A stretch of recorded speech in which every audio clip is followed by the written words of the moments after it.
આંખ બંધ કરીને એક જવાબ આપો, તમારા માટે મની એટલે શું? વેલ્થ બેંકમાં જે પડ્યા હોય જેટલા વધારે પડ્યા હોય એટલા સારા. જે પણ તમે જવાબ આપી રહ્યા છો એ તમારો સંબંધ છે પૈસા સાથે. કે મની એટલે પાવર, મની એટલે ફ્રીડમ, મની એટલે બાઇંગ અ ટાઈમ. ઇન્ડિયાની અંદર આજે 27% ખાલી લોકોને પર્સનલ ફાઇનાન્સ વિશે ખબર છે. આજે પાવર ઓફ કમ્પાઉન્ડિંગ લોકોને ખબર જ નથી. એવી વસ્તુ નહીં ખરીદવો કે જેની તમને જરૂર નથી, કારણ કે કાલે તમને જેની જરૂર હશે એ તમારે વેચવી પડશે. પહેલા શું હતું, એ પ્રોપર્ટી જે છે ને એક ઇમોશનલ એટેચમેન્ટ હતા કે મારું બાર નામ હોવું જોઈએ, એ ઇમોશનલ એટેચમેન્ટ. હવેના જનરેશનને એ કોઈ જરૂર નથી, કોઈને પડી છે. અને પૈસા જ્યાં આગળ આપણે એમ કહીએ છીએ ને, પૈસા ક્યાં વયા જાય છે ને, એક જ રોગમાં વયા જાય છે, ક્યાં કહેંગે લોગ. હાર્વર્ડ બિઝનેસ રિવ્યુઝ અને એની અંદર એક સ્ટેટિસ્ટિક કહે છે કે 54% લોકોને એની જોબ નથી ગમતી. એ કામ પર જવાનો કંટાળો આવે છે. તો પણ કરતા હવે તો પણ કરવું પડે છે. શું કામ કરવું પડે છે? કારણ કે ભાઈ મારે ઈએમઆઈ ભરવાના છે, મહિનાના ખર્ચાઓ કાઢવાના છે. એમાં મેં કોઈ પ્લાનિંગ નથી કર્યું. અને મારું બાળક અત્યારના 21 વર્ષનું છે અને હું પોતે 51 વર્ષનો છું અને હું એજ્યુકેશન લોન લેવા જાઉં છું. તો હવે મારી આગળની લાઈફ કેવી હશે? કે પૈસો ફક્ત એક જ ભાષા બોલે છે. તમે મને જો આજે બચાવશો તો હું તમને કાલે બચાવીશ.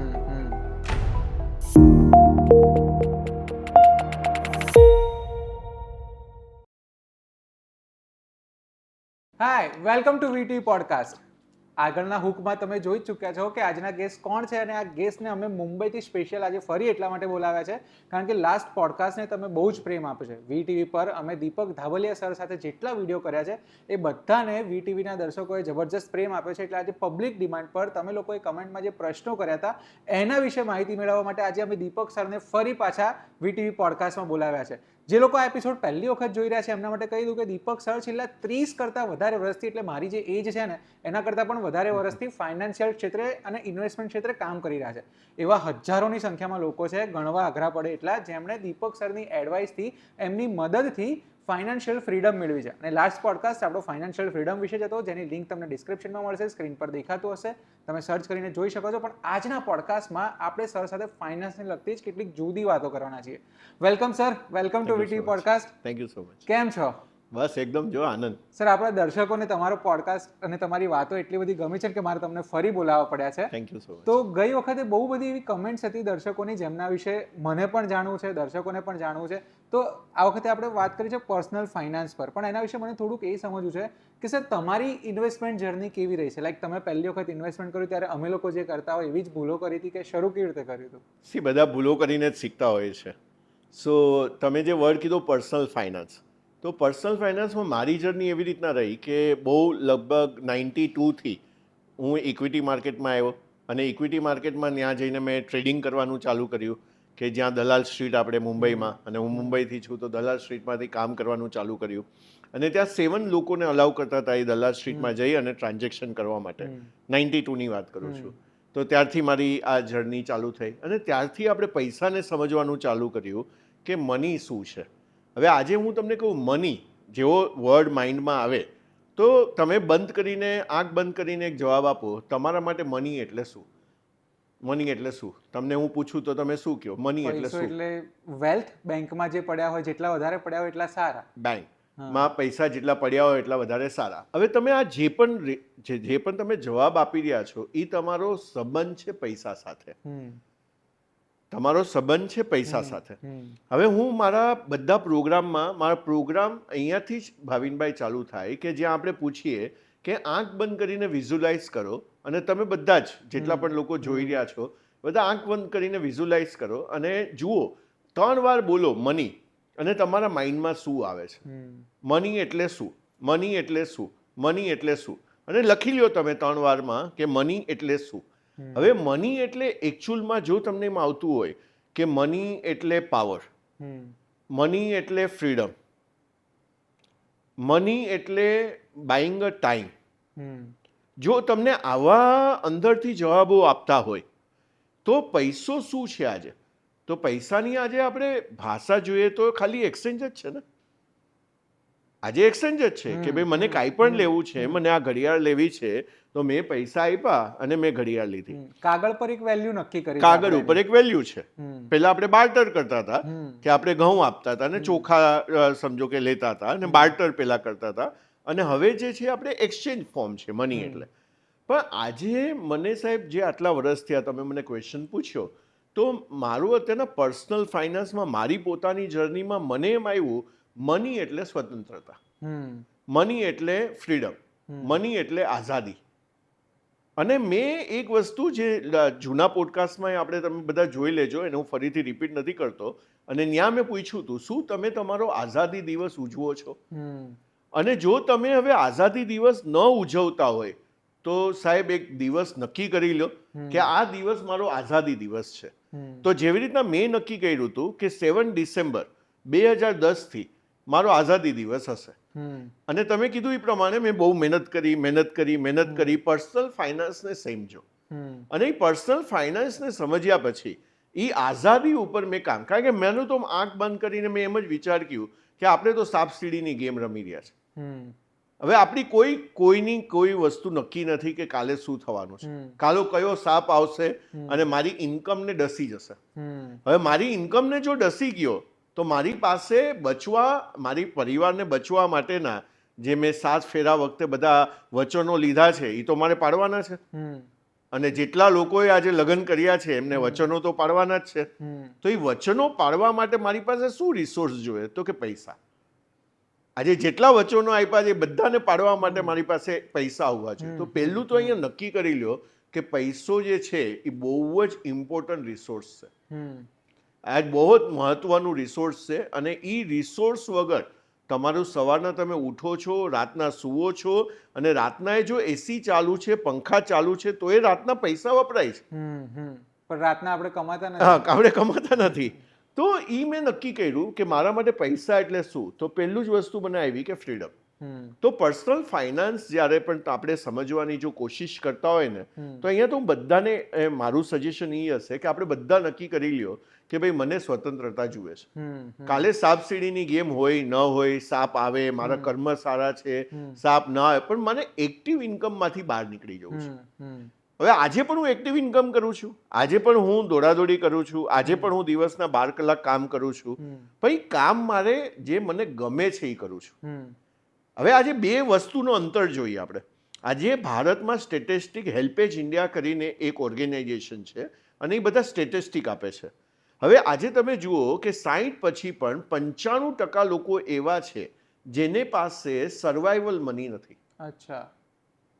5% જ એવા લોકો છે જેને પર્સનલ ફાઇનાન્સ સમજીને પોતાનું આયોજન કરેલું છે કે હું અટકી ગયો તો મને પૈસા ક્યાંથી આવશે. એટલે સર, સોરી તમને ડિસ્ટર્બ કરતા, હવે બહુ બધી વખત આપણે પર્સનલ ફાઇનાન્સ પર વાત કરી રહ્યા છીએ, તો મારે એ પણ ડિટેલમાં સમજવું કે 5% લોકોએ પર્સનલ ફાઇનાન્સમાં એવું શું બીજા કરતા અલગ કર્યું હશે, કે એમાં શું કર્યું હશે કે લોકો શાંતિથી જીવન જીવી રહ્યા છે, અને બીજા મારા જેવા જેને નહીં કર્યું હોય સતત મહેનત કરી રહ્યા છે. સો હવે એ 60નો જમાનો તો ભાવિનભાઈ ગયો. હવે તમે વિચાર કરો, તમે કીધું કે મારી એજ જે છે એટલા વર્ષનો દીપક સરનો એક્સપિરિયન્સ છે, તો હવે આ જે મારો એક્સપિરિયન્સ, તમારી જે આ એજ છે, હવે પહેલા શું કહેતા હતા આપણે, તો પહેલા 60 વર્ષ સુધી કામ કરો અને 60 પછી રિટાયરમેન્ટ લ્યો. તો ગવર્મેન્ટમાં બધામાં શું આવતું હતું કે ભાઈ 60 વર્ષ સુધીનું તમારે એ જે છે એ કામ કરો. એને બહુ સરસ એક વર્ડ આપ્યો છે, રેટ રેસ. રેટ રેસ, ઉંદરની દોડ. એટલે હવે ઉંદરની દોડ એટલે શું? તો રોજ સવારના આપણે ખાવાનું ગોતવા ભાગવાનું, પાછા સાંજે આવવાનું, એ ખાવાનું ગોતીને આવ્યા, સાંજે આવવાનું, સૂઈ જવાનું, પછી બીજા દિવસે પાછું ભાગવાનું. આને કહેવાય રેટ રેસ. અને આજનો મિડલ ક્લાસ જે છે, અપર મિડલ ક્લાસ જે છે, રીચ ક્લાસ જે છે, આ રેટ રેસમાં છે. હવે આ રેટ રેસના લીધે 95% લોકો, હવે તમારે એ રાહ નથી જોવાની 60 સુધી. તમે આજે 30 વર્ષના છો ને નક્કી કરી દો, તો મારા હિસાબે મેં મારી આ બધી પુસ્તકોમાં લખેલું છે કે ભાઈ 15 વર્ષથી વધારે તમને આઝાદી માટે નહીં લાગે.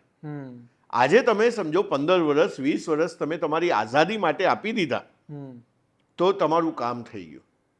હવે તમારો બીજો ક્વેશ્ચન, પર્સનલ ફાઇનાન્સ એટલે શું? તો પર્સનલ ફાઇનાન્સમાં આપણા માટે બે ટાઈપના ફાઇનાન્સ હોય. એ કોઈ બિઝનેસમેન છે, એ ઓર્ગેનાઇઝેશન ચલાવે છે, પોતાની કંપની ચલાવે છે, તો એને આપણે કહીએ ઓર્ગેનાઇઝેશન ફાઇનાન્સ. હવે એમાં શું વસ્તુ જોઈએ? તો એમાં બે વસ્તુ એને જોઈએ, ફિક્સ કેપિટલ ને વર્કિંગ કેપિટલ.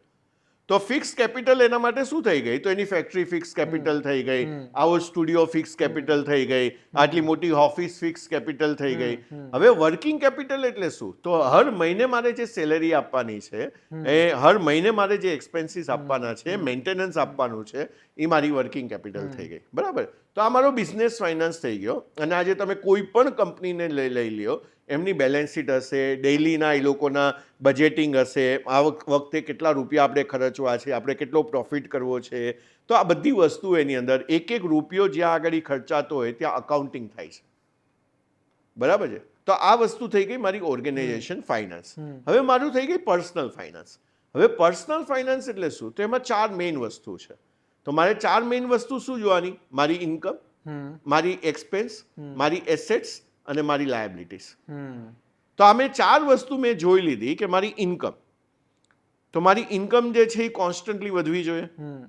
મારા એક્સપેન્સીસ છે, બરાબર, ઘટવા જોઈએ.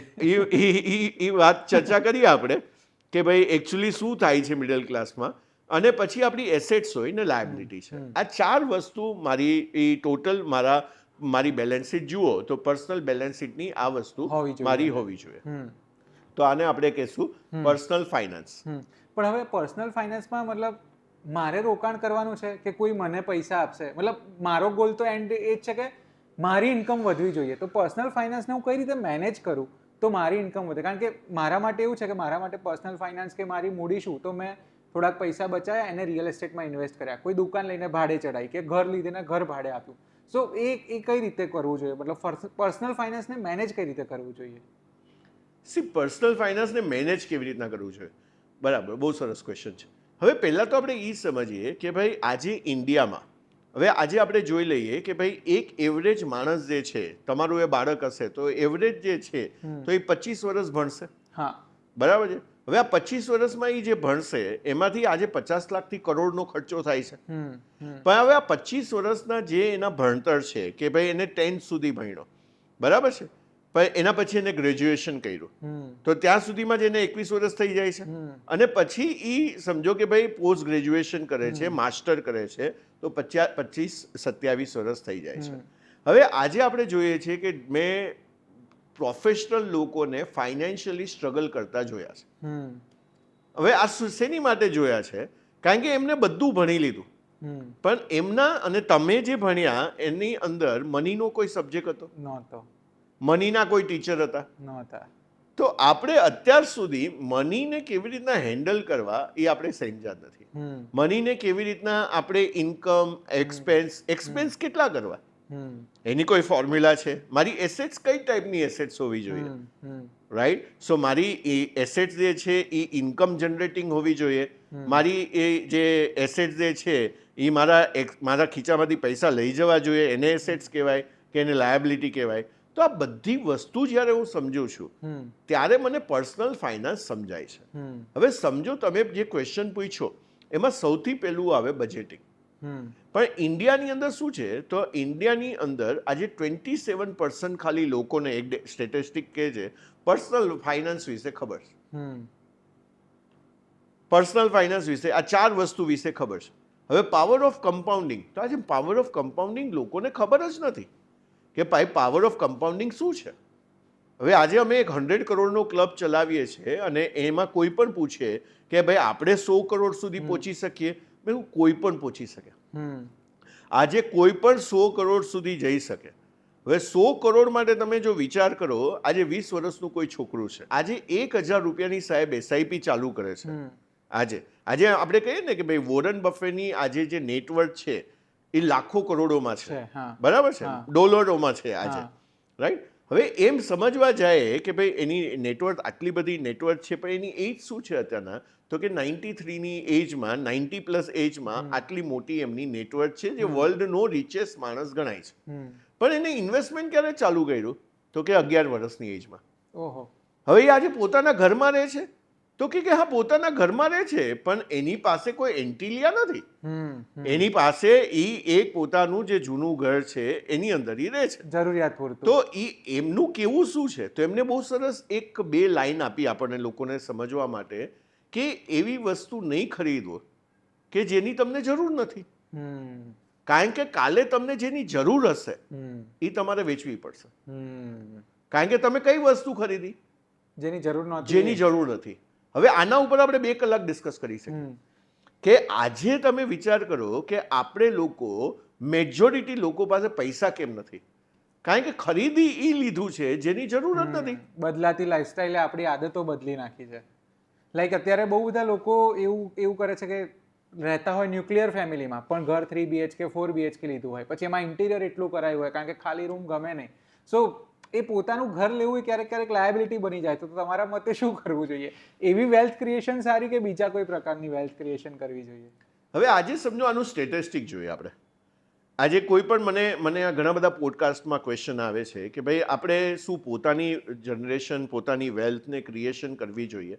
હવે આજે આપણે જે યરમાં બેઠા છે આજે સમજો કે ભાઈ આપણે 2025-26 છીએ અત્યારના એ અકાઉન્ટિંગ યર, તો એમાં આપણે બેઠા છે ફાઇનાન્શિયલ યરમાં અને આપણે જોઈએ છે કે હવે તમે કોઈ પણ કહો, હવે મુંબઈની હું તમને વાત કરું તો મુંબઈમાં અમારે સમજો કે ભાઈ કોઈ 1 કરોડની મારે જગ્યા લેવી છે આજે, તો 1 કરોડની જગ્યા આજે મને હું સમજો કે બહુ પોશ લોકેશનમાં નહીં પણ હું એક લોકેશનમાં જાઉં મને 20-25 હજારમાં ભાડા પર મળી જાય.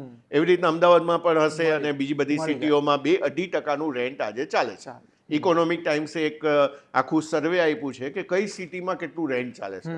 તો પણ 2-3% ઉપર આજે કરોડની પ્રોપર્ટી હોય તો મને 30,000થી વધારે તમને કોઈ રેન્ટ તમને ક્યાંય દેખાશે નહીં. આજે મુંબઈમાં પણ અમે લોકો જે છે તો આજે 45,000 2 BHK નું રેન્ટ વેલ ફર્નિશ તમને ફ્લેટ મળી જાય કે જે 45-50 હજારના રેન્ટમાં તમને બહુ નવા બિલ્ડિંગમાં અને પોશ બિલ્ડિંગમાં ને જેમાં 30 એમિનિટીઝ હોય એની વાત નથી કરતો, કારણ કે હું એસેન્શિયલ તો હું આજે 25-30 હજારના રેન્ટમાં રહી શકું છું. હવે આજે 1 કરોડની મારે સમજો જગ્યા લેવી છે તો આજે 1 કરોડની જગ્યાનું આજે સમજો મેં પરચેસ કરી, રાઈટ? તો મને એનું આજે EMI કેટલું આવશે? 1% જેટલું કંઈક હોય EMI, રાઈટ? લાખ રૂપિયા આવશે, રાઈટ? 80,000 પકડીને ચાલુ, બરાબર? અને મેં પોતે પણ પૈસા જે ઇન્વેસ્ટ કર્યા છે સમજો કે ભાઈ 1 કરોડના મેં 20 લાખ આપ્યા 25 લાખ આપ્યા, પણ એનું પણ વ્યાજ તો ગણવાનું જ ને. એ પૈસા તો મેં લગાવી દીધા ને. હવે આજે તમે પૂછો છો વેલ્થ ક્રિએશન કેવી રીતના થાય, બરાબર સાંભળજો અને લખજો પણ આનું ગણિત. મારે સમજવું કારણ કે મારા પોતાનો આ પ્રોબ્લેમ છે. હા, એટલે આ ગણિત ગણવા જેવી છે. પહેલા શું હતું, એ પ્રોપર્ટી જે છે ને એક ઇમોશનલ એટેચમેન્ટ હતા કે મારું બાર નામ હોવું જોઈએ, એ ઇમોશનલ એટેચમેન્ટ. હવેના જનરેશનને એ કોઈ જરૂર નથી, કોઈને પડી છે બાજુમાં કોણ રહે છે જનરલી લોકોને ખબર જ નથી. એક તમે વિંગ છોડીને બીજી વિંગમાં જાઓ તો એ નથી ખબર કોઈ કોણ રહે છે. આજે લોકોને ત્યાં અમારે ત્યાં 84 ફ્લેટ છે. હવે 84 ફ્લેટમાં કોણ રહે છે અમને થોડી ખબર છે આજે, રાઈટ? અને અમે હમણાં મેં જે નવું ઘર લીધું છે એ આ 40 માળનું છે. એકમાં એક ફ્લોર ઉપર 6 ઘરો છે. હવે 240 જણ એમાં સમજો છે અને એમાં થોડી આપણને ખબર છે કોણ રહે છે. સો આપણે બધાને એક રોગ લાગેલો છે અને પૈસા જ્યાં આગળ આપણે એમ કહીએ છીએ ને પૈસા ક્યાં વયા જાય છે ને એક જ રોગમાં વયા જાય છે, ક્યાં કહેંગે લોગ, કે લોકો શું કહેશે, લોકો શું કહેશે, લોકો શું કહેશે. તો ફોર્મ્યુલામાં પાછું આવું તો 1 કરોડનું ઘર લીધું મેં આજે સમજો હું 80,000 ને આજે એને હું EMI આપું છું, રાઈટ? હવે એ જગ્યા મેં ભાડા પર લીધી તો એ ભાડું મને કેટલું લાગ્યું સમજો 30,000 રૂપિયા ભાડું લાગ્યું મને. મારા પૈસા બચ્યા કેટલા? 60-65,000 બરાબર. તો 80 માંથી મેં 30 કાઢ્યા તો 50 બચ્યા. સોરી, હા, 50 બચ્યા. હવે 10,000 આપણે મેન્ટેનન્સના ને એના બધાના ગણી લઈએ. સમજો મેં પોતાની જગ્યા લીધી હોય તો 10,000 ને મને એના મેન્ટેનન્સના આવશે. તો સમજો કે મારા 65,000 રૂપિયા બચી ગયા. હવે તમે 65,000 હવે બરાબર સાંભળજો, તમે આ 65,000 તમે રોકી દીધા ક્યાંય પણ SIPમાં તમે રોક્યા અને એ 12% ગ્રો થાય છે. હવે આ 20 વર્ષ તમે EMI ભરવાના હતા. હવે તમે 20 વર્ષ સુધી આ SIP કરો છો, તમે 25 વર્ષના 30 વર્ષના જો અને 50 સુધીમાં કેટલા રૂપિયા થશે સાહેબ? 12% પ્રમાણે સમજો એ ગ્રો થાય છે તો કેટલા રૂપિયા થશે? મારે તો હું ગણીશ તો કંઈક વિચિત્ર આંકડાઓ છે. તો 6.5 કરોડ રૂપિયા થાય છે. ઓકે, તો 1 કરોડનું જે હું વ્યાજ ભરતો હતો એની જગ્યાએ હું 6 કરોડની વેલ્થ ક્રિએટ 6.5 કરોડની હું વેલ્થ ક્રિએટ કરું છું. હું સારામાં સારા સમજો કે ભાઈ આજે તમે એમ કહો કે ભાઈ આજે તમે લોકોનો સૌથી વધારે ટાઈમ છે ને ટ્રાવેલિંગમાં જાય છે. આજે મુંબઈમાં ને બધે જોઈએ. હવે મારી જ્યાં ઓફિસ છે ત્યાં મેં ઘર લઈ લીધું તો આજુબાજુમાં, તો મારો ટ્રાવેલિંગનો ટાઈમ તો બચી ગયો. બપોરના હું ઘરે જઈને જમી શકું છું. જે 1 કલાકનો મને ગેપ પડ્યો તો હું ત્યાં જઈને ઘરવાળીને મળી આવું, હું જમી આવું, અને ગરમ ગરમ. આજે લોકો શું કરે છે, ટિફિનમાં ઠંડુ ખાય છે. તો આજે મારી જોબ પણ ચેન્જ થઈ ગઈ, મારી કામનું સ્થળ પણ ચેન્જ થઈ ગયું. તો હું તો જ્યાં આગળ કામ કરી રહ્યો છું ત્યાં મેં ઘર લઈ લીધું. અને એમ કહેવામાં આવે છે સાહેબ કે ભાઈ આજે તમારું ઘર જો 500 મીટરની અંદર છે ને, 10 વર્ષ તમારી લાઈફ વધી જશે. હા, કેટલો બધો ટાઈમ અને સ્ટ્રેસ બચી જાય. હા, કેટલો બધો ટાઈમ, સ્ટ્રેસ, તમારે સવારના ઉતાવળમાં નીકળવાની જે ચિંતા છે, ભાગવાની ચિંતા છે. મુંબઈમાં તો તમે લોકોને ટ્રેનમાં જોશો આજે, તો માણસ જીવી નથી રહ્યા એની અંદર. હા, આજે તમે ત્યાં અંદર જવાની જગ્યા નથી. તો તમારું જે એ ટેન્શન છે, એ પ્રેશર છે, તમે એમાં નીકળો છો રોજ સવારના. હવે રોજ સવારના તમારા 2 થી 2.5 કલાક લોકો ટ્રાવેલ કરે છે. અહીંયા કોઈ દૂર રહેતું હોય તો 40-45 મિનિટ લોકો ટ્રાવેલ કરીને આવે છે. તો આજે તમારી પાસે એટલો બધો સમય બચી જાય છે. તો આજે તમે 6.5 કરોડ, હવે તમે 30 વર્ષના છો, 20 વર્ષ સુધી તમે આ પ્રોગ્રામ ચલાવ્યો તો તમે ત્યાં આગળ પહોંચ્યા, બરાબર, 6.5 કરોડમાં, રાઈટ. કોઈ 50 લાખનું ઘર લેવું હોય તો અડધે પહોંચ્યા. તો અડધા રૂપિયા મારા એ રીતના. હવે 6.5 કરોડ આજે તમે SWP કરો. SWP એટલે SIP એટલે શું? તો SIP એટલે તમારા બેંકમાંથી મ્યુચ્યુઅલ ફંડના જે અકાઉન્ટ્સમાં પૈસા જાય છે, એ કંપનીમાં પૈસા જાય છે, એટલે સિસ્ટમેટિક ઇન્વેસ્ટમેન્ટ પ્લાન આપણે કહીએ છીએ. હવે SWP એટલે શું? તો સિસ્ટમેટિક વિથડ્રોલ પ્લાન. ઓકે. તો હવે 6.5 કરોડના હવે હર મહિને મને કેટલા મળી શકે? તો કે 6.5 લાખ રૂપિયા દર મહિને. દર મહિને ઇન્કમ દર મહિને કઈ કામ કરવાનું દર મહિને. તો હવે મેં 6.5 લાખ રૂપિયા જો મને 50ની એજથી હર મહિને મળતા હોય, અને આજે તમે એવરેજ જોજો, લોકો જે છે ને આવા 1-1 કરોડના ઘરો લઈને બેઠા છે. જેના ઉપર ઇન્ટરેસ્ટ આપણે લોન કરતા હોય. હવે આની હવે આજે તમે કહો લોકો કે ના પ્રોપર્ટીની તો એપ્રિસિએશન થાય ને, પણ હવે મને કહો સાહેબ, અહીંયાથી 20 વર્ષ સુધીમાં તમારી પ્રોપર્ટીનું એપ્રિસિએશન શું થશે? 1 કરોડની પ્રોપર્ટી છે, કેટલા થઈ જશે? 2 કરોડ, 2.5 કરોડ, 2 કરોડ, 3 કરોડ. એટલા રૂપિયા તો તમે બેંકને આપી દો છો. હા, આજે તમારું 1 કરોડનું ઘર છે, 1 કરોડનું વ્યાજ આપો છો તમે, અને 20 વર્ષે 2 કરોડની સંપત્તિ તમને પડે છે. એટલે જો 2 વર્ષ પછી કે લોન પતે ત્યાં સુધી હું વેચું તો નેટ પ્રોફિટ તો કંઈ જ નથી. એટલી તો કારણ કે 3 થી 4 વર્ષ તો તમે પેલા ઇન્ટરેસ્ટ જ લઈ લે છે. તમારી કેપિટલ તો ઓછી જ નથી થતી. એ બધા તો આપણે ગણતા જ નથી. એટલે જે ક્વેશ્ચન અત્યારના જે છે કે ભાઈ મારી પાસે પૈસા બચતા નથી, તો આજે શું થઈ જાય છે, મારું પોતાનું ઘર લેવામાં આજે લોકોની લાઈફ નીકળી જાય છે. એટલે તમે જે પ્રકારે સમજાવ્યું એ પ્રકારે મને એવું લાગે કે પોતાનું ઘર લેવું એના કરતા રેન્ટ પર રહેવું એ વધારે, મતલબ આપણને વધારે સારી ઇન્કમ જનરેટ કરી. Of course yes. હવે આજે તમારી પાસે સમજો 5 લાખની ઇન્કમ છે, 6 લાખની ઇન્કમ છે, 10 લાખની ઇન્કમ છે મહિનાની, અને તમે લાખ રૂપિયાનું આજે EMI લ્યો છો, આજે તમે 2 લાખનું EMI લ્યો છો, તો પ્રપોર્શનેટ તમે લ્યો છો. તો ફરીથી આવે છે બજેટિંગ. તમે બજેટિંગ કર્યું છે કે નહીં? હવે આજે મેજોરિટી લોકોનું જે છે ને, ખાલી એક જ વસ્તુ છે, પૈસાના સ્વામી બનવાનું છે, પૈસાના ગુલામ નથી બનવાનું. અને પૈસાના તમે સ્વામી ક્યારે બનશો? પૈસાના સ્વામી જ્યારે પૈસો સામેથી આપણી પાસે, જ્યારે તમારી પાસે લિટરસી હશે. અચ્છા, તમે આ કેલ્ક્યુલેશન કર્યા હશે, તમને આ લિટરસી સમજાતી હશે, અને નથી સમજાતી તો તમારી પાસે એવું કોઈ હોવું જોઈએ જે તમને મેન્ટર કરે, જે તમને ગાઈડ કરે, જે તમને સમજાવે કે ભાઈ પર્સનલ ફાઇનાન્સ છે શું, મારે આ પગલું ભરવું જોઈએ કે નહીં. અને મેજોરિટી આજે ઇન્ડિયન્સ જે છે એ શેમાં અટકી જાય છે? All because of this. અને આ વ્યક્તિ આપણને જે સમજાવે એ આપણો થઈ જાય પર્સનલ ફાઇનાન્સ એડવાઇઝર. જે આપણને કહે કે તમારે ક્યાં ઇન્વેસ્ટ કરવું, જેને ખબર પડે છે.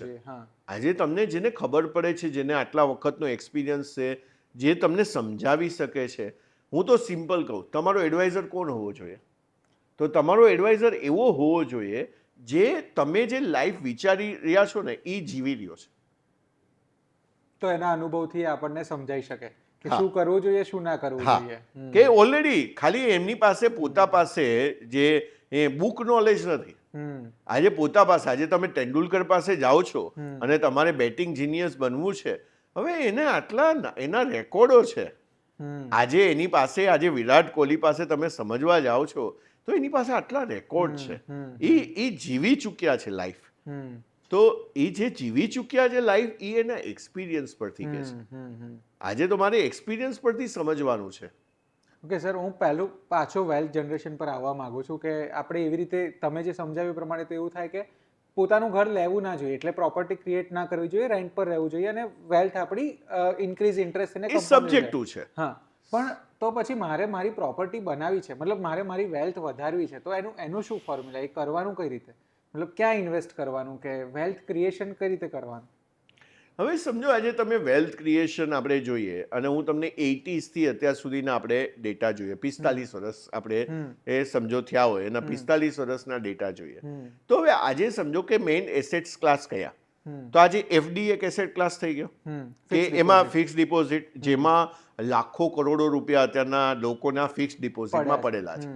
હવે આપણે એમાં સમજવાનું રિયલ રિટર્ન. બે ટાઈપના રિટર્ન છે. એક તો આપણને જે દેખાય છે કે ભાઈ મને 7%, 7.5% મને એફડીમાં રિટર્ન મળે છે, 8% મને એફડીમાં રિટર્ન મળે છે, 6 થી 8% મને એફડીમાં રિટર્ન મળે છે. આજે ગોલ્ડનું રિટર્ન, તો આજે છેલ્લા 45 વર્ષનું ભાવિનભાઈ ગોલ્ડનું રિટર્ન છે 9.5%. ઓકે, તો આજે તમે એવરેજ કાઢી લેશો તો આ બધું તમને ગૂગલ ઉપર મળી જશે. તો આજે તમને 9.5% તમને આજે ગોલ્ડનું રિટર્ન તમને મળેલું છે, બરાબર છે. હવે આજે તમે પ્રોપર્ટી રિટર્ન કાઢશો કે તમે છેલ્લા 25 વર્ષમાં કોઈ પ્રોપર્ટી પહેલા લીધી હતી, આજે પ્રોપર્ટી શું છે, તેનું તમને 8-9% થી વધારે રિટર્ન નહીં આવે પ્રોપર્ટીમાં. તો તમે જે રિટર્ન્સો તમે જોતા, અમે તો બધા રિટર્ન્સો કાઢતા હોય ને, અને આજે તમે ઇક્વિટી લ્યો તો ઇક્વિટીનું છેલ્લા 45 વર્ષમાં 15.56% રિટર્ન છે. તો મારા પૈસા જે કમ્પાઉન્ડ થયા છે એ મારા કમ્પાઉન્ડ કેટલા પ્રમાણે થયા છે, તો કે ભાઈ 15.5% પ્રમાણે મારા પૈસા કમ્પાઉન્ડ થયા છે. હવે જો મારા પૈસા આ રીતના કમ્પાઉન્ડ થયા હોય આજે, તો હવે તમે નક્કી કરો કે ભાઈ તમારા માટે કયો બેસ્ટ એસેટ ક્લાસ છે, કે મારે શેમાં અહીંયાથી મારે ઇન્વેસ્ટ કરવું જોઈએ કે જેના લીધે મારું આઝાદી અને પૈસાનો પર્પઝ એક જ છે કે ભાઈ મને મારા બધા સપના પૂરા થાય. મારે ટ્રાવેલ કરવું છે, મને ટ્રાવેલિંગ બહુ ગમે છે, તો મારે ટ્રાવેલિંગનું મારું સપનું પૂરું થાય, રાઈટ. મારે બાળકને સારું ભણતર આપવું છે, જે આજે 5 વર્ષનું છે 21 વર્ષનું થાય, માને ત્યારે પૈસા જુએ છે. લોકોને એ પણ નથી ખબર ભાવિનભાઈ, અને મારી હર કન્સલ્ટન્સીમાં લોકો કે હવે એ તો 5 વર્ષનું બાળક છે દીપક સર, આજે 10 વર્ષનું બાળક છે, આજે હું 21 વર્ષે એ શું કરશે મને થોડી ખબર છે. પણ હું તમને કહું કે મારું પહેલા બાળકનું જન્મ થયું 1998માં, અને 98માં મને ખબર હતી કે એ 25 વર્ષની ક્યારે થશે, ડોટર છે, એ 21 વર્ષની ક્યારે થશે. તો મને ઈયર સાથે ખબર હતી કે આ ઈયરમાં એ 21 વર્ષની થવાની છે. તો એ ઈયરમાં મને પૈસા તો જોશે જ એના એજ્યુકેશન માટે. હવે આની અંદર બે વસ્તુ છે. તમે આ બાળકનું જ્યારે એજ્યુકેશન પ્લાનિંગ કરો છો, એક આપણે કહીએ સ્ટેશન અને એક કહીએ જંકશન. હવે સમજો આપણી એક્સપ્રેસ ટ્રેન છે, ફાસ્ટ ટ્રેન છે, એ સ્ટેશન પર ઊભી ના રહે, એ જંકશન ઉપર ઊભી રહે. હવે સ્ટેશન એટલે શું, તો ભાઈ આપણે એનું બાલ મંદિર છે, એનું સિનિયર કેજી છે, એનું ફર્સ્ટ સ્ટાન્ડર્ડ છે, એ આ બધા કયા છે, તો આ બધા સ્ટેશનો છે. તો આ સ્ટેશન ઉપર આપણે એનું કંઈ પ્લાનિંગ કરવાની જરૂર નથી કે ભાઈ મારું ઓન ગોઈંગ એક્સપેન્સ જે છે એ તો મારી ઇન્કમમાંથી નીકળી જશે. પણ જંકશન એટલે શું, તો ભાઈ જંકશન એટલે કે ભાઈ ત્યારે મને 25 લાખ રૂપિયા જોશે તો, હાયર સ્ટડીઝ માટે મારે 50 લાખ રૂપિયા જોશે તો.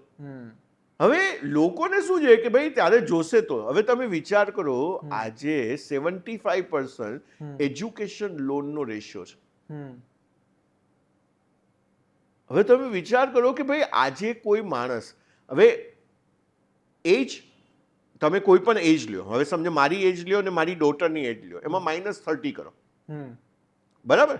હવે સમજો મારી એજ 55 છે, તો મારી ડોટરની એજ શું હશે, 25-26 વર્ષ હશે. તમે -30, મારા પપ્પાની, તો ભાઈ મારા પપ્પા 85, એ 40 બોર્ન છે, 85, અને એમાંથી 30 માઇનસ કરો તો હું 55, તો મારી એજ આવી જાય, બરાબર. તો 30 વર્ષનો ડિફરન્સ પહેલા ને બીજા જનરેશનમાં જનરલી તમને તમને જોવા મળશે. તો આજે 30 વર્ષના જે ડિફરન્સો છે, રાઈટ, તો 30 વર્ષની અંદર આપણે એમ કહીએ કે ભાઈ ભણતર જે છે, મારે ભણતરને પ્લાન, આપણે એ પોઈન્ટ ઉપર હતા કે મારે ભણતરને પ્લાન કરવાનું છે, રાઈટ. તો એ ભણતરને જ્યારે પ્લાન કરવાનું હોય અને હું 30 વર્ષ, સમજો કે ભાઈ એ જ્યારે 21 વર્ષની થાય છે તો હું કેટલા વર્ષનો હોઈશ? 30+ કરી દેવાના, એટલે 51 વર્ષ. હવે 51 વર્ષે શું એની 50 લાખની એજ્યુકેશન લોન ભાવિનભાઈ લેવા જાઉં છું? કોઈ આપશે પણ નહીં આપણને. નહીં, આપી દીધા. ચલો, તમને મેં 50 લાખ રૂપિયા આપી દીધા, મારી પાસે એસેટ છે, મારી પાસે ઘર છે, એ મેં લઈને આપી દીધા. પણ મારો ક્વેશ્ચન અલગ છે આપકી અદાલતમાં કે હું રિટાયર ક્યારે થઈશ? હું શાંતિની જીવન ક્યારે જીવીશ? નવા EMI. હવે આજે તમે વિચાર કરો કે તમારું બાળક છે, આજે કોઈનું પણ 2-5 વર્ષનું બાળક હોય, એને સ્કૂલમાં રોજ જવું ગમે છે? ના ગમે. કંટાળો આવે છે કે ભાઈ આજે મારે ન જવું, પપ્પા હું નહીં જાઉં, મમ્મી ખીજાય ત્યાં આગળ, 2 લાફા મારે કે એને વધે, અથવા ચોકલેટ આપે, એને લાલચ આપે કે ના ભાઈ તારે તો સ્કૂલે જવાનું જ છે અને રોજ. હવે એ જે નાનપણમાં આપણને થતું હતું કે મારે સ્કૂલે નથી જવું, કોલેજમાંથી લોકો બંક મારતા હતા, એવું અત્યારે નહીં થાય છે કે ભાઈ મારે શું રોજ સવારના આવવાનું? આને ગુલામી કહેવાય કે આને આઝાદી કહેવાય?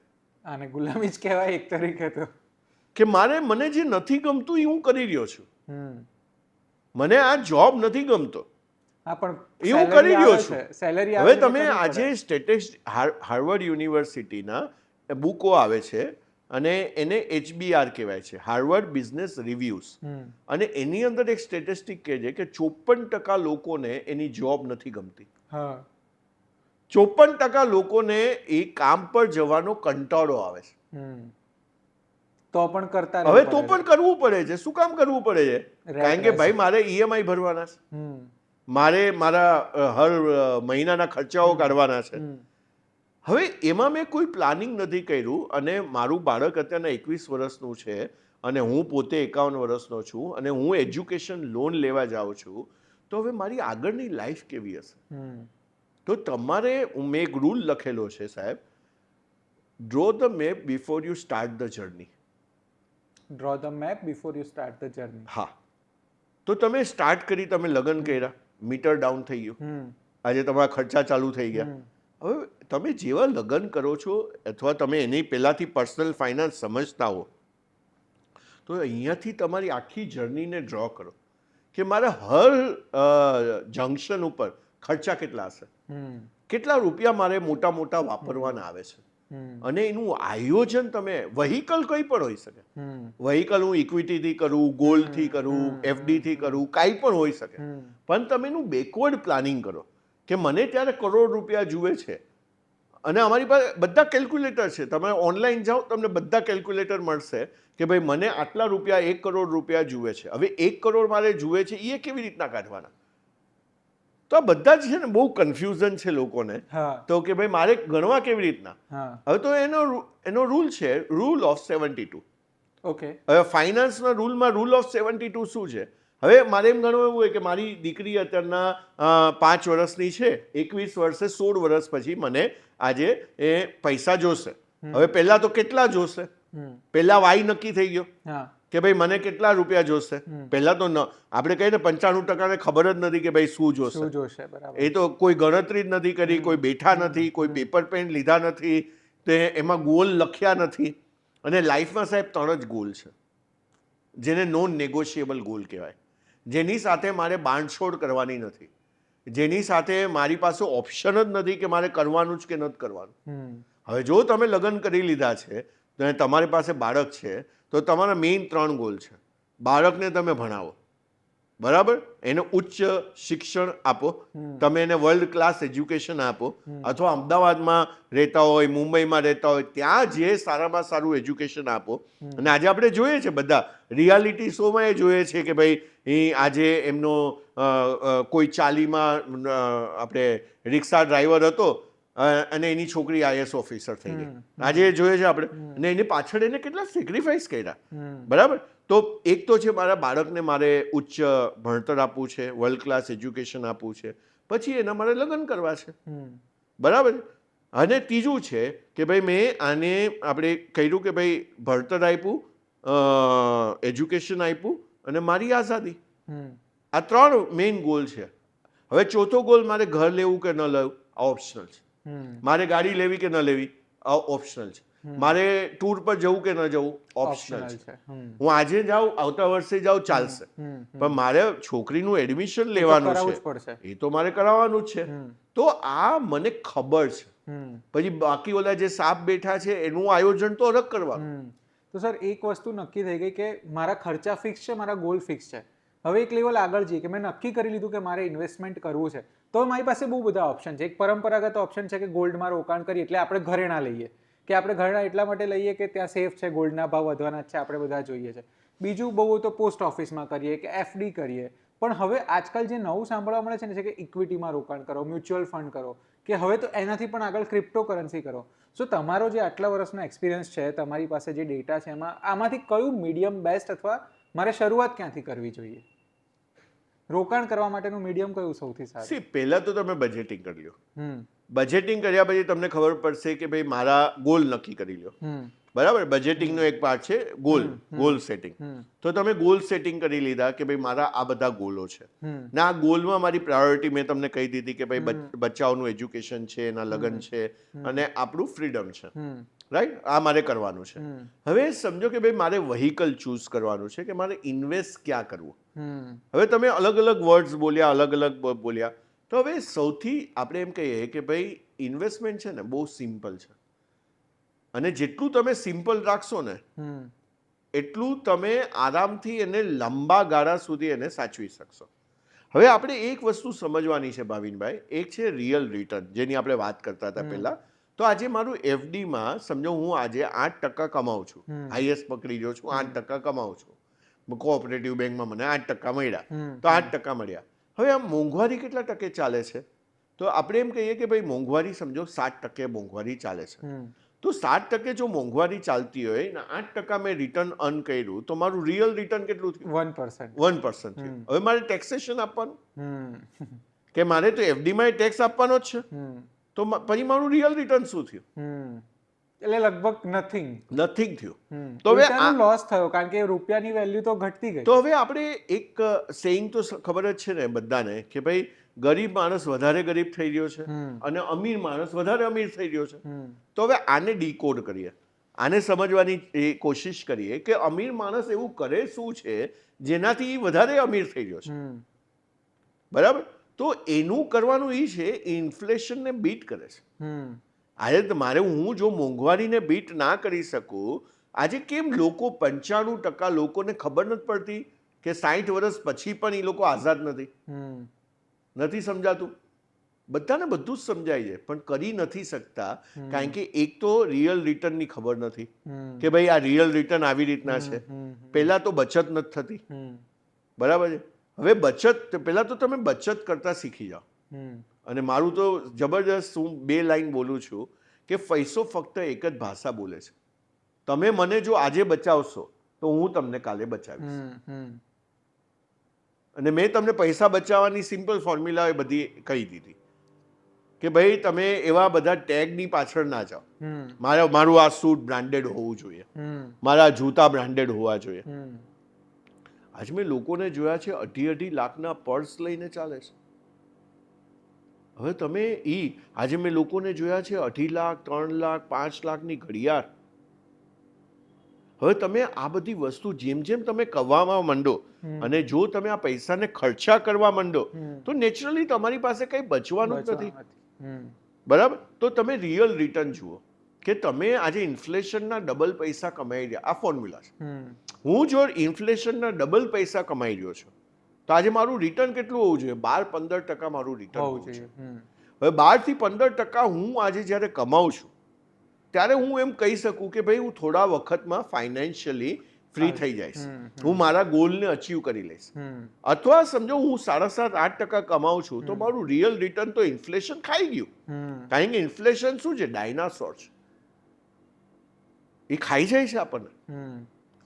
પણ આ રિયલ રિટર્ન મતલબ જે ઇન્ફ્લેશન કરતા વધારે રિટર્ન છે એ શેમાં મળશે આપણને, ગોલ્ડમાં, ઇક્વિટીમાં? એ થોડુંક તમે ડિટેલમાં સિમ્પલ. હવે અત્યારે આપણી પાસે આપણે શું સમજવાનું છે, હવે ઇક્વિટી સિવાય કોઈ ઓપ્શન નથી. હવે આજે શેર બજાર સિવાય કોઈ ઓપ્શન નથી, પણ આજે શેર બજારની અંદર ખાલી 5% લોકોનું ઇન્વેસ્ટમેન્ટ છે. આજે આપણે એમ જોવા જઈએ તો 5% લોકોનું ઇન્વેસ્ટમેન્ટ છે, રાઈટ. 80 કરોડ લોકો તો આજે આપણે અનાજ પ્રોવાઈડ કરી રહ્યું છે. ઇન્ડિયા જે છે 80 કરોડ લોકોને તો આજે ઇન્ડિયા અનાજ પ્રોવાઈડ કરી રહ્યું છે. હવે આપણે જેટલા ડીમેટ એકાઉન્ટ છે અને જેટલા આપણી પાસે લોકો છે, તો એક સ્ટેટિસ્ટિક એમ કહે છે કે આપણી પાસેના જે એકચ્યુઅલ નંબર મેં લખેલો છે અહીંયા, કે આપણી પાસે ડીમેટ એકાઉન્ટ કેટલા છે ને અને કેટલા લોકો જે ડીમેટ એકાઉન્ટની અંદર અત્યારના 8 કરોડ ટ્રેડિંગ અકાઉન્ટ છે. Trading account. હા, અને એની અંદર લાસ્ટ યર જે છે એ 30 લાખ અકાઉન્ટમાં LTG છે કે લોંગ ટર્મ કેપિટલ ગેઇન જે છે એ અપ્લાય થયો ને એની અંદર જે આપણે તમે જોવા જાઓ તો એની અંદર ખાલી 2.5 લાખ લોકોનો 1 લાખથી વધારે ગેઇન હતો. તો તમે આમાં જુઓ તો આ સ્ટેટિસ્ટિક શું કહે છે કે લોકોએ પૈસા જે છે એ કમાણા જ નથી. અને આજે હું પૈસા કમાતો જ નથી, ફોર એક્ઝામ્પલ, આજે તો લોકો શું કામ ઇન્વેસ્ટ કરે? હા, બરાબર છે. તો એફડી જ સારી ને. હા, પણ તો પછી એ કમાવાનો માટે રસ્તો શું? મતલબ આપણે કેવા પ્રકારના ઇક્વિટીમાં ઇન્વેસ્ટ કરવું જોઈએ? આજે હું બધાને કહું છું, જે વસ્તુ તમે બિટકોઇન લ્યો, તમે ક્રિપ્ટો લ્યો, તમે અલગ અલગ બધા નામ કહી દો, એફએનડો તમે લ્યો, તમે આજે ટ્રેડ કરો. હવે એફએનડો ટ્રેડ આજે માણસ જે છે કમાય છે લોકો એની અંદર કે પૈસા તોડે છે? બહુ ઓછા લોકો, મોટા ભાગના ગુમાવે પૈસા. તો આજે તમે જો બધી ગાઈડલાઈનો, બધા સ્ટેટિસ્ટિક તમે ખાલી ગૂગલ કરીને જોશો તો આજે 90% માણસો પૈસા તોડે છે આજે. હવે શું છે કે ઓલો જે ટાઈમ હતો ને 21 દિવસમાં પૈસા ડબલ, ઓલે એક મૂવીમાં કહે છે ને 21 દિવસમાં પૈસા, પછી તો તમને દેખાય જ નહીં લોકો ક્યાં છે. તો આ બધી વસ્તુઓ છે ને, કોઈ સોલ્યુશન જ નથી આનું ક્વિક ફિક્સનું આજે. તો તમને જે વસ્તુ ખબર ના પડે એની અંદર જાવ જ નહીં. તમને ડાયરેક્ટ ઇક્વિટી ખબર પડે છે. મને આજે તમે મને પૂછવા જાઓ તો મને ઇન્ટરેસ્ટ પણ નથી બેલેન્સ શીટો વાંચવાનો, એમાં ડિટેલમાં જવાનો, આ બધો, અને મારી પાસે એટલો બધો ટાઈમ નથી. તો હું તો એક જ લોકોને રેકમેન્ડ કરું કે ભાઈ તમને જો ખબર પડતી હોય ડાયરેક્ટ ઇક્વિટી, તમે ટાઈમ આપી શકતા હો, તમે જજ કરી શકતા હો, તો ડાયરેક્ટ ઇક્વિટી કરતાં બીજું કોઈ સારું પ્લેટફોર્મ નથી. તમારી પાસે સમજો 30 સ્ટોક તમને લેવા છે અને ક્યારે વેચવા તમને ખબર છે, તો ઇક્વિટી જેવું કાંઈ જ નથી. પણ હું આજે જોબ કરું છું, આજે હું કામ કરું છું, આજે હું બિઝનેસ કરું છું, આખો દિવસ હું બિઝી છું, તો મારે ડાયરેક્ટ ઇક્વિટીમાં બિલકુલ જવાની જરૂર નથી. મારે થ્રુ મ્યુચ્યુઅલ ફંડ ઇક્વિટીમાં જવાની જરૂર છે. મને અને કેટલું સરળ સાહેબ, 500 રૂપિયા હર મહિને, 500 રૂપિયા હર મહિને. તો અહીંયા જે રેકોર્ડિંગ કરી રહ્યા છે એ લોકો પાસે મહિનાનો તો 500 રૂપિયા હશે ને, 1000 રૂપિયા તો હશે ને, તો હું એની એસઆઈપી ના કરી શકું? હવે એસઆઈપી ક્યાં કરવી? જો એ ન ખબર પડતી હોય તો નિફ્ટી 50માં કરો. આજે ક્યાંય મને નથી ખબર પડતી તો ઇન્ડેક્સ ફંડમાં કરો. એટલે પણ આપ જે એસઆઈપી કરીએ, સપોઝ આપણે એવું નક્કી કર્યું કે દર મહિને 2000ની એસઆઈપી કરીશું, મિનિમમ અમાઉન્ટ આપણે કોઈ 40-50 હજાર કમાતું હોય તો 2000 તો બચાઈ જ શકે, એ કરે. તો એ 2000 કેટલું ઇક્વિટીમાં હોવું જોઈએ, કેટલું ડેટ ફંડમાં હોવું જોઈએ, એની પણ કોઈ ફોર્મ્યુલા હોય કે આપણો પર્સનલ એડવાઇઝર, જે ફાઇનાન્શિયલ એડવાઇઝર હોય, એ નક્કી કરે? બેસ્ટ, જો તમારી પાસે એડવાઇઝર હોય ને તો એના જેવું કાંઈ નથી. હવે આજે તમે સમજો કે અમે કેવી રીતના કરીએ છીએ, તો અમે કેવી રીતના કરીએ, તમે મારી પાસે આવ્યા તો હું તમને પહેલા એક સેલ્ફ ડિસ્કવરી ફોર્મ આપીશ, બરાબર? હવે તમારી 50,000ની ઇન્કમ છે, લાખની ઇન્કમ છે, એની સાથે કોઈ લેવા દેવા નથી.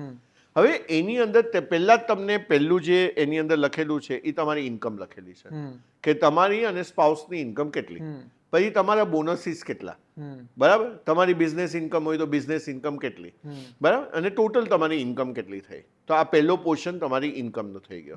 પછી અમે લખ્યું છે એની અંદર તમારા હાઉસ હોલ્ડ એક્સપેન્સીસ, એની બાજુમાં લખ્યું છે નોન નેગોશિયેબલ એક્સપેન્સીસ. હવે મારી ઇલેક્ટ્રિસિટીના એક્સપેન્સ કેટલા, નોન નેગોશિયેબલ. મારું ગેસનું બિલ કેટલું, નોન નેગોશિયેબલ. મારા ગ્રોસરીના પૈસા કેટલા, નોન નેગોશિયેબલ. તો આ બધા પૈસા જે મારે કરવાના જ છે, ફોર એક્ઝામ્પલ કોવિડમાં આપણે જે ખર્ચા કર્યા હતા ને એ બધા નોન નેગોશિયેબલ જ હતા, રાઈટ? સો ઝોમેટો શેમાં આવશે? તો ઝોમેટો એની અંદર નહીં આવે, Negotiable, હા. નેગોશિયેબલમાં હા. આવશે. એને આપણે લાઇફસ્ટાઇલ એક્સપેન્સ કહીએ. તો એની નીચેનું આખું એક બધા હેડિંગ આપ્યા છે મેં હમ. કે ભાઈ એમાં તમારા કેટલા એક્સપેન્સ થાય છે. હવે જેવું તમે એ મારું ફોર્મ ફિલઅપ કરવાનું ચાલુ કરો ને સાહેબ, એક્સેલ ફોર્મેટમાં છે. તમને એક્સેલ ફોર્મેટ આવડતું હોય તો વેરી ગુડ. તો જેવું તમે ફિલઅપ કરવાનું ચાલુ કર્યો તો તમારી 100 ઉપર લખેલું છે, 100% તમારી ઇન્કમ લખેલી છે, લાખ રૂપિયા, અને હાઉસહોલ્ડમાં લખ્યું તમે 35,000 કે 25,000, તો નીચે ટોટલ કેલ્ક્યુલેટ થઈ જાય ઓટોમેટિક કે 25% તમારો household expense. Very bad. 25% very bad. હા, વેરી બેડ. કારણ કે નીચે લાઇફસ્ટાઇલ એક્સપેન્સ છે. હા. તો ઈ આવે, પછી તમારે ઈએમઆઈઓ છે, હા. પછી તમારે ઇન્વેસ્ટમેન્ટો છે. એટલે છેલ્લે રિયાલિટી ખબર પડે કે હા, કશું રિયલ છેલ્લે તમારું ટોટલ તમે કરવા માંડો એટલે છેલ્લે ઈ સ્ટેટમેન્ટની અંદર નેટવર્થ આવે હમ. કે મારી એકચ્યુઅલ નેટવર્થ કેટલી છે. હમ. એટલે એ મારી પાસે બે ટાઈપની એસેટ્સ છે, એક લિક્વિડ એસેટ્સ, એક નોન લિક્વિડ એસેટ્સ. અને તમે બધા જેટલા પણ હું આ ફોર્મ ભરાવું છું, 85% લોકોની એસેટ્સ રિયલ એસ્ટેટમાં છે. હમ. અને રિયલ એસ્ટેટ એ શું? મારું ઘર. પોતાનું જેમાં રહીએ છે. હવે તમે આમાંથી ક્યાંથી આઝાદ થાવ? હમ. તમે આ રેટ રેસમાંથી બહાર નીકળી જ ના શકે. હમ. તમે આ પોડકાસ્ટને જોઈને ઇમ્પ્લિમેન્ટ નથી કરતા, તમે બજેટિંગ નથી બનાવતા, તમે ફોર્મ્યુલા સેટ નથી કરતા, તમે તમારા મહિનાના તમે 100 રૂપિયા કમાઓ છો, કમ્પલસરી તમારું 25% ઇન્વેસ્ટમેન્ટ થવું જોઈએ. અને મ્યુચ્યુઅલ ફંડમાં કરીએ તો વધારે સારું. મ્યુચ્યુઅલ ફંડ ઇઝી છે, સિમ્પલ છે, ડાયનેમિક્સ કાંઈ નથી આની અંદર. પણ લોકોને શું છે, સિમ્પલ વસ્તુ નથી ગમતી.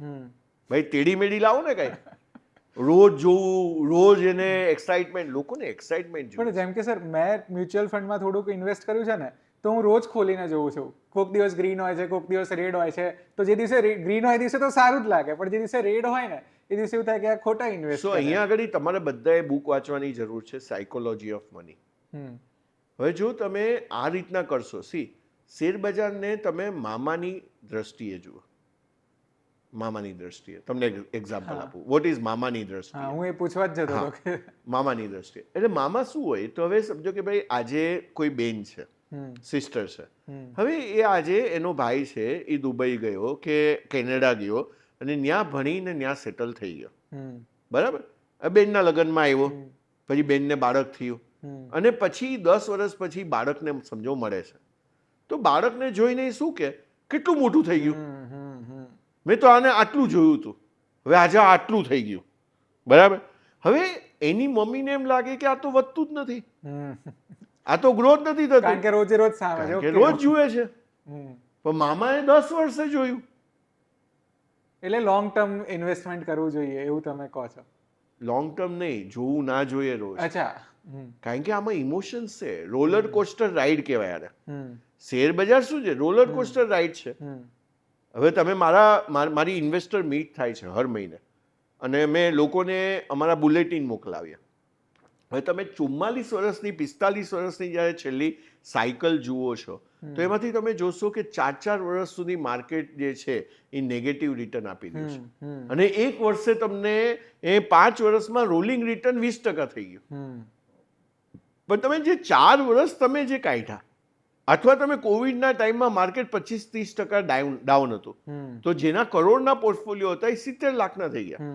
હવે આ બધા ફેઝિસ તમે જ્યારે જુઓ છો, હવે 2008માં સાહેબ લોકોના 80% પોર્ટફોલિયો માઇનસ હતા. ઓહો, એટલે 100 રૂપિયાના સીધા 20 થઈ ગયા. હા.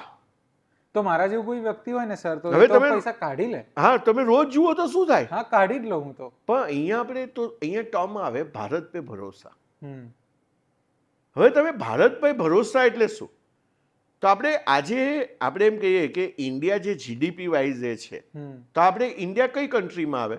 તો કે ટોપ 4. આપણે જાપાનને પાછળ નાખ્યું અને આપણે આગળ વયા ગયા, તો આપણે ચોથી આજે કન્ટ્રી છે, બરાબર છે. હવે એમાં આપણે અત્યારના $4 ટ્રિલિયન આપણે ઇકોનોમી બન્યા છે, બરાબર.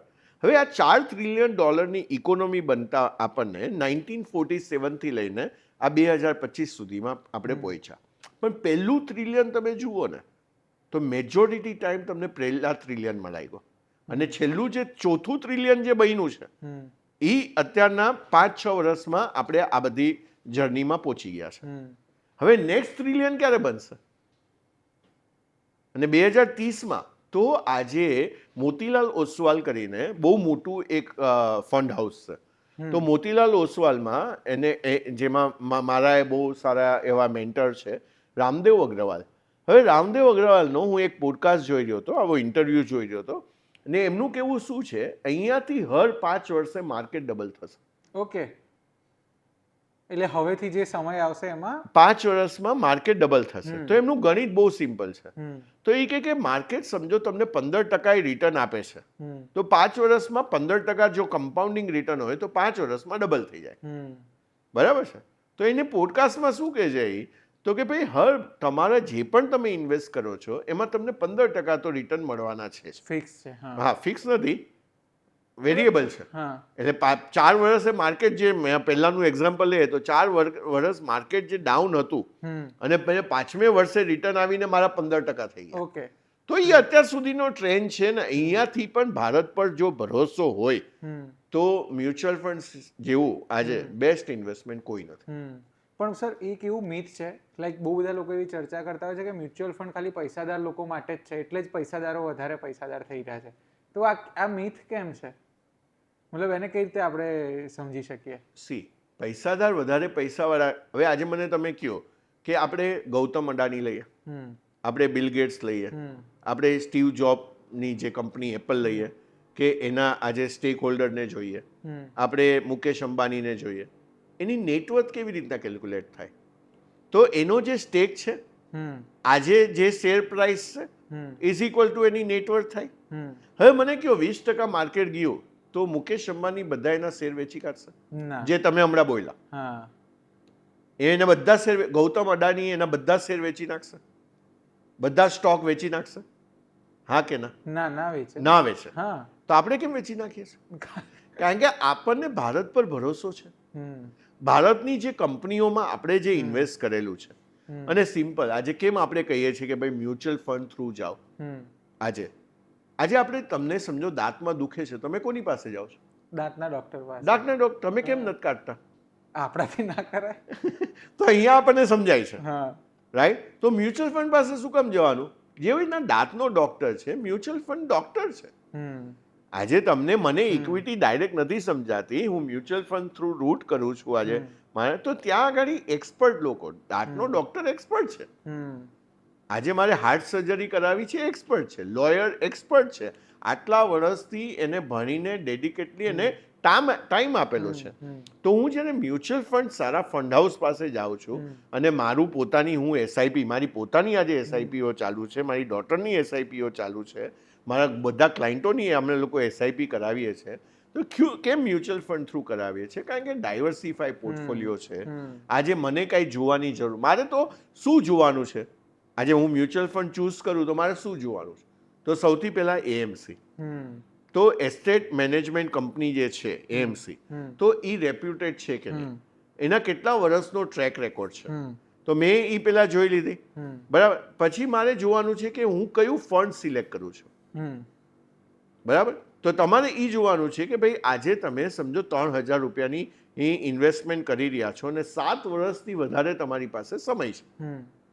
મારી પાસે 7 વર્ષથી વધારે મારી પાસે સમય છે, તો મારે ડાયવર્સિફાઈ ઇક્વિટીમાં જવું જોઈએ. ઓકે. તો મારે મને નથી સમજાવું, મેં ફ્લેક્સી કેપ ગયો, રાઈટ? અને પછી મારી પાસે કોઈ એડવાઇઝર છે, તમે અમને પૂછો, તમે કહે મિડ કેપમાં જાઓ, તમે સ્મોલ કેપમાં જાઓ. તો એવી રીતના તમે ડાયવર્સિફાઈ કરી દીધું. તો આ જેમ તમે ડાયવર્સિફાઈ કરી દીધું, આજ મારી પોતાની ફિક્સ 2.5 લાખની એસઆઈપી ચાલે છે. હર મહિને હું 2.5 લાખ રૂપિયા આંખ બંધ કરીને હર મહિને મારા અકાઉન્ટમાંથી પૈસા કટ થઈ જાય છે. હવે એ જે મારા પૈસા કટ થઈ જાય અને હવે પછી હું મારા પાસે જે એક્સેસ આવે એ હું લમસમ નાખું છું. તો લાસ્ટ મહિનો લઉં તો મારા બાકીના લગભગ 8.5 લાખ રૂપિયા મેં લમસમ નાખ્યા.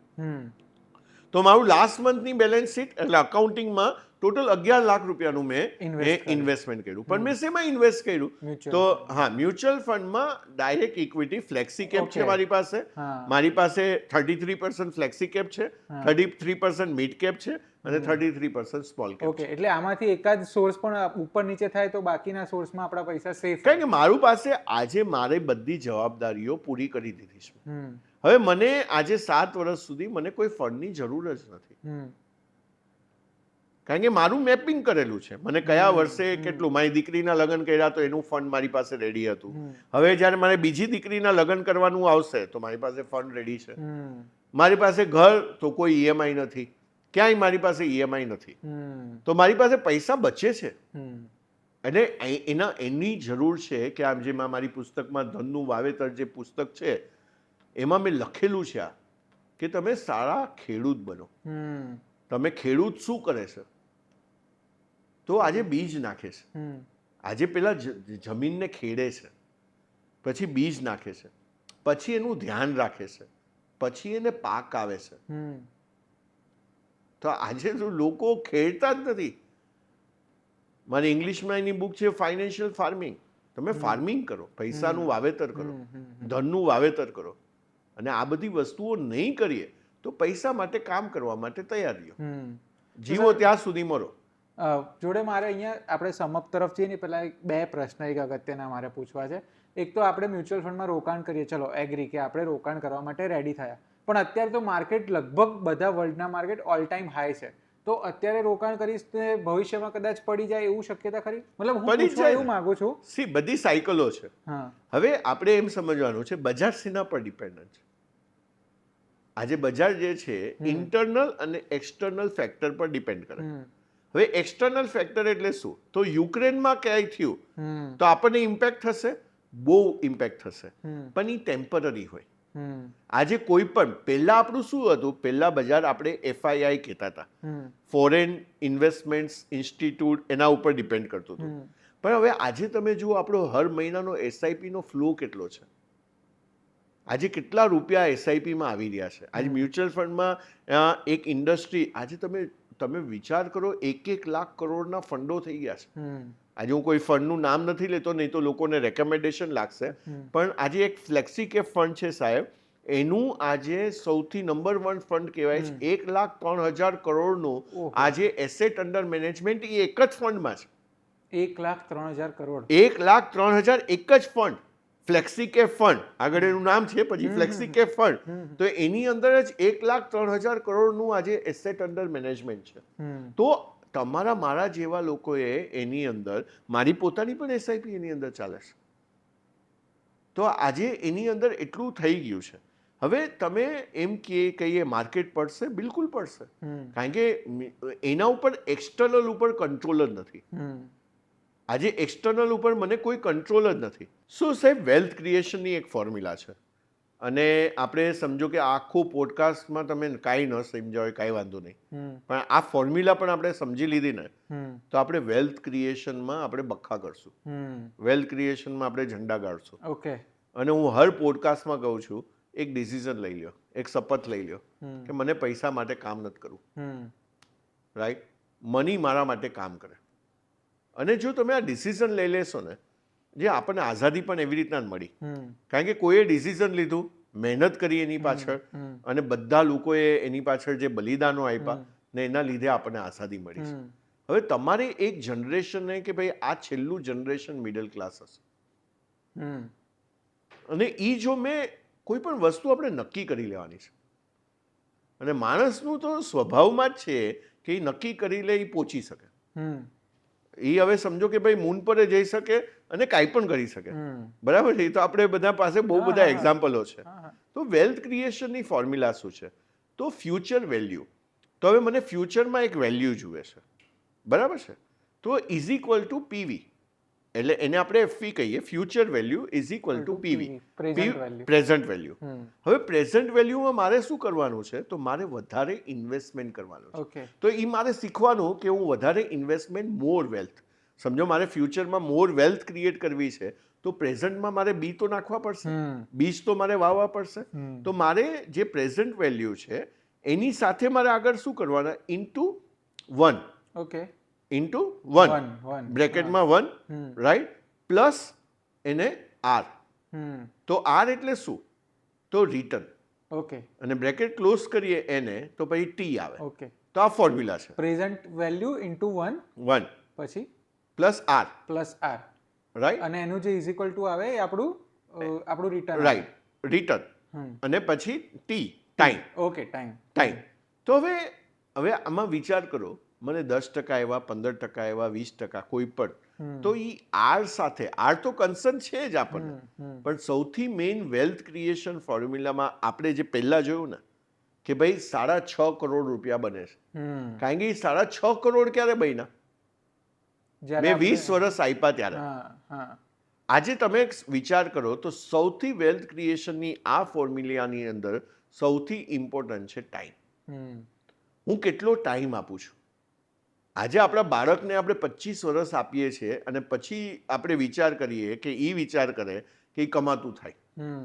એ 25 વર્ષ 0 થી 25 વર્ષ સુધી એ આજે એની પાછળ ભણવા પાછળ કે એને એ કાબિલ બનાવવા પાછળ, એને લાયક બનાવવા પાછળ આજે એટલું એજ્યુકેશન આપીએ છીએ, સંસ્કાર આપીએ છીએ, એક્સ્ટ્રા કરિક્યુલમ એક્ટિવિટી આપીએ છીએ, અને પછી આપણે વિચાર કરીએ કે એક એવરેજ બાળક જે છે એ 25 વર્ષ પછી કમાવાનું ચાલુ કરે છે.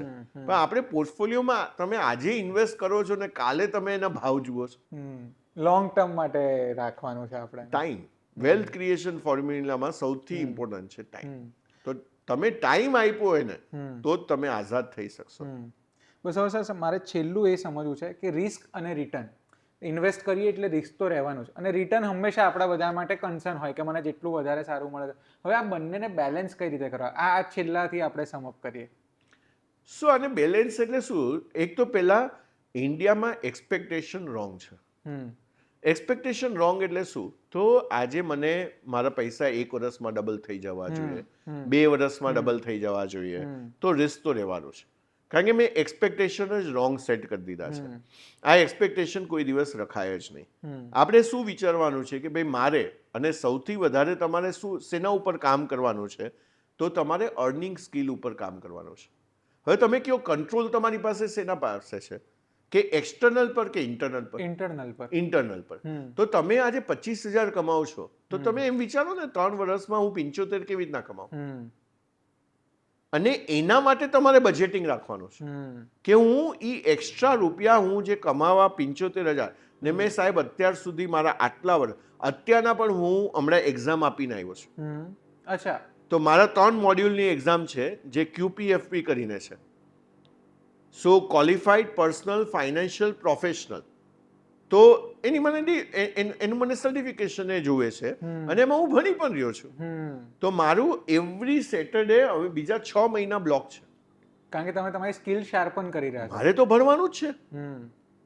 મારે સમજો આગળ આવતા દિવસોમાં મારે મુકેશ અંબાણીનું પર્સનલ ફાઇનાન્સ પ્લાનિંગ કરવું હોય, અને તો મારી પાસે એ નોલેજ તો હોવું જોઈએ જે આજે નથી.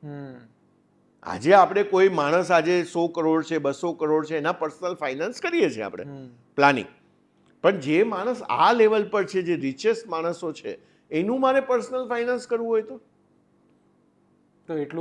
એટલે હવે મારે મારી જો અર્નિંગ વધારવી છે તો મારે મારી અર્નિંગ સ્કિલને વધારવી પડશે. હું ઓલવેઝ કહું છું, જે ગઈકાલે સ્કિલ હતી એ સ્કિલ હું આજે વાપરીશ, તો જે મને ગઈકાલે મળ્યું હતું એ જ મને આજે મળશે. બરાબર છે? તો રિસ્ક ઉપર આપણે જે છે, તમે 7 વર્ષથી વધારે આપી દીધા ને સાહેબ, માર્કેટ શું કહે છે છેલ્લા 44 વર્ષની અંદર, આપણે 44 વર્ષના ડેટા લઈએ, જે 7 વર્ષથી વધારે સ્ટે ઇન્વેસ્ટેડ રહ્યું ને એને 0% નુકસાનની ઓલી છે.